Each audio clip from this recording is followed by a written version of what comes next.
Hi everyone, and happy Women's Month. My name is Kagiso Munengwane. I'm first of all a born-again child of God.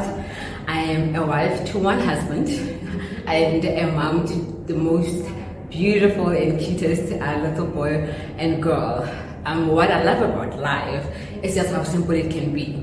You can always add more or do little based on what you're looking for and where you are on this journey of life. I currently work as a business process analyst in the retail space. So what we do is we actually look after requirements and needs of the business. So we look at where the business is at, what are the opportunities or what are the problems that the business is experiencing, how can we solve them, what are the possible solutions, and then once we pick the right one, we implement it and hopefully reap the benefits, or if there was a problem or a risk, start saving and seeing the value from it. What I love about being a woman is how versatile we can be. We can sort of be soft and hard at the same time. We can love and be nurturing and at the same time be ambitious and go after our dreams.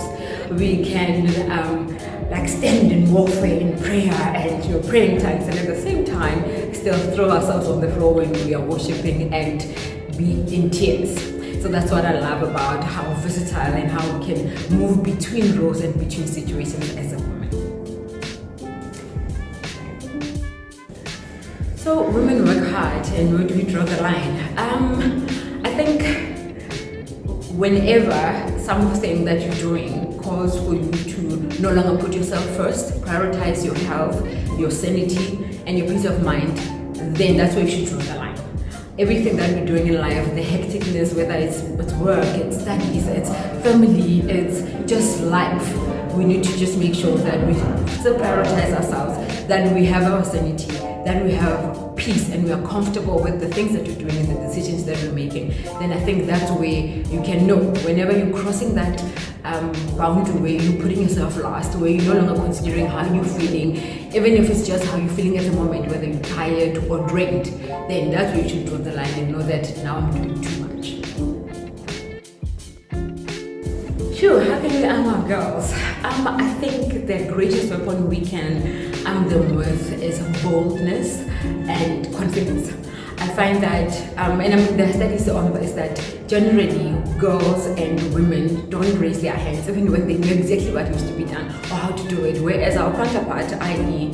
men and boys, will confidently stand up and say, I'll do it, even if they have no clue what needs to happen.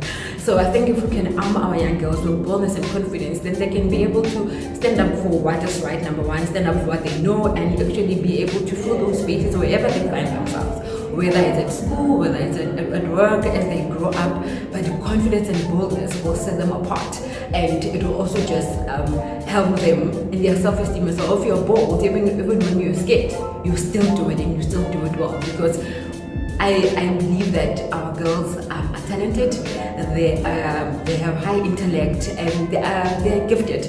But if they're not bold enough to stand up and speak up, then that's when they are disadvantaged. So I think the best one is boldness and confidence for me. Balance. I think it has become one of our favorite words in the 21st century, especially for us women. We're always trying to juggle multiple things. And I think balance is not necessarily a 50-50 all the time. Sometimes life just requires you to focus much more on something else.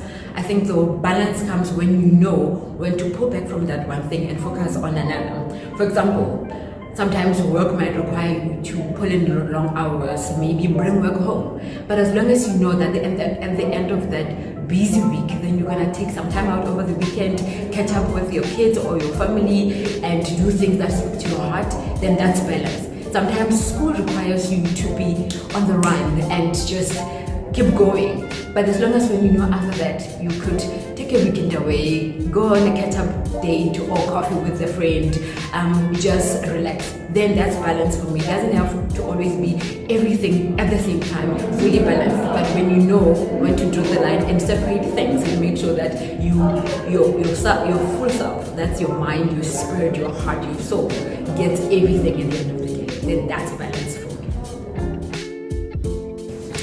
Sure, what does it take to be authentic? I think courage, because authenticity is about being honest. Authenticity about being true to yourself first and most important. And authenticity also speaks to being able to speak your mind without necessarily offending anyone, but being true to yourself and just speaking your truth.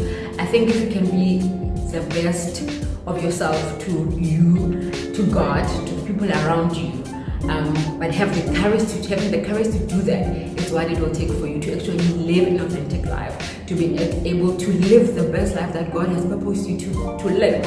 But courage is what is needed, because you're gonna have to be honest about your vulnerabilities, about your emotions, about things that make you tick, things that make you sad, and being able to just express yourself fully. So courage is what is needed, because we generally don't want to tap into those things. We think people are going to look at us funny or judge us or think otherwise about us. But if we are authentic to ourselves, then everybody else will just have to deal with it. But we just need the courage to do that.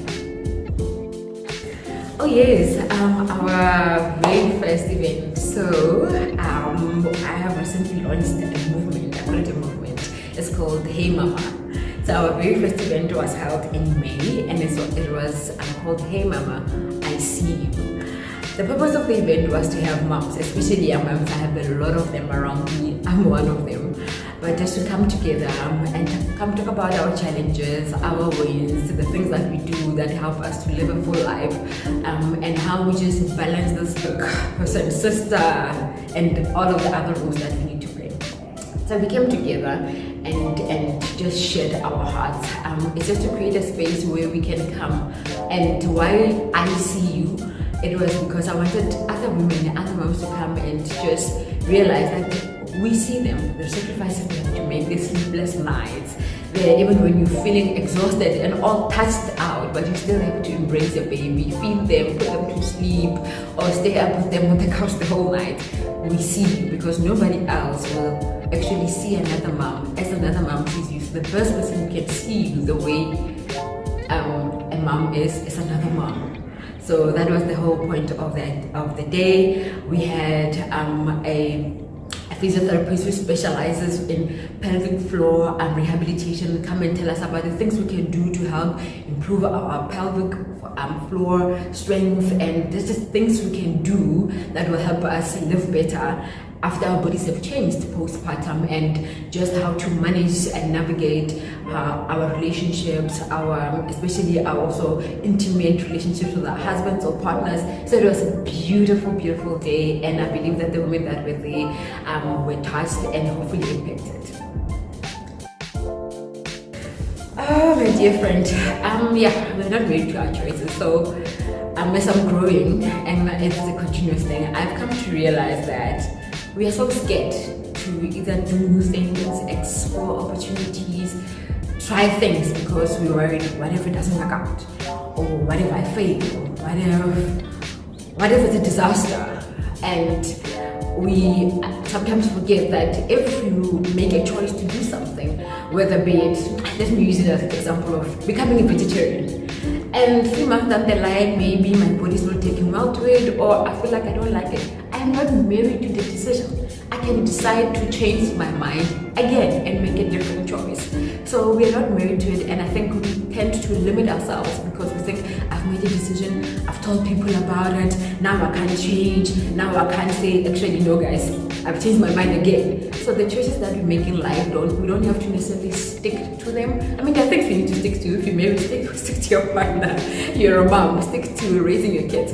But there are certain things in life that you can just change. Make a different choice. Leave what you're doing if it doesn't work, or if you feel like, you know what, it's more than what I thought it would be, I can't manage. Make a different choice. You're not married to the decision or choices that you have made in your life. So any tips for women who are waiting for marriage? I would say waiting on God and waiting for marriage, it's a beautiful thing, but just make sure that you don't put your life on hold while you're waiting. Waiting does not mean you stop living. I mean, I got born again when I was 16, and I decided at that point that I'm going to serve God, I'm going to wait on the Lord, I'm not going to be sleeping with anyone, I'm not going to be kissing any man until at the altar. I was 16. I got married when I was 31, 15 years later. So you can imagine how frustrating and challenging it would have been if I stopped living or put my life on hold. But while I was waiting on God and trusting that one day I would get married, I actually lived. I studied. I traveled, actually moved cities. I picked up my life and moved from Gauteng to the Western Cape all by myself because I wanted to live. And I got here, I did not have friends, but I made sure that I'm going to live. I found a church where I could serve, and I just threw myself in there. So while I was waiting, I did not just stand still and not do anything about my life. I made sure I enjoyed. I had fruitful relationships, fruitful friendships. I made time for the people that I love. I made time for the things that I love. I picked up new hobbies, things that I had never tried before while I was waiting. So that helped me to live a full life in that period. And it was beautiful because even when I did meet someone and get married, they did not find me just sitting and I'm like, oh, finally I can start living. No, I was living before they found me. So that's the advice I would tell them. And if you want to wait until the altar, wait. It's a beautiful thing. At 31, when I got married, God blessed me with somebody who also waited. So it was a beautiful thing to learn about marriage, about love, about intimacy together. And to this day, we're working this journey and it's amazing. It's been 6 years now, and I wouldn't trade it for anything else, and I wouldn't change anything that I went through and how I lived while I waited on God, and most importantly, served Him while I was waiting. So that's what I would advise them. Thank you so much.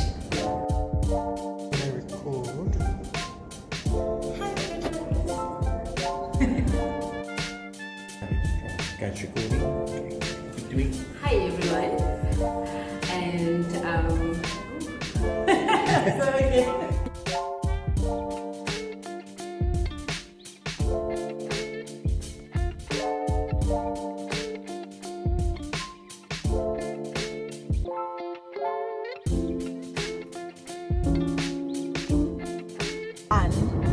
I interviewed a few ladies in August as a build-up to Women's Day.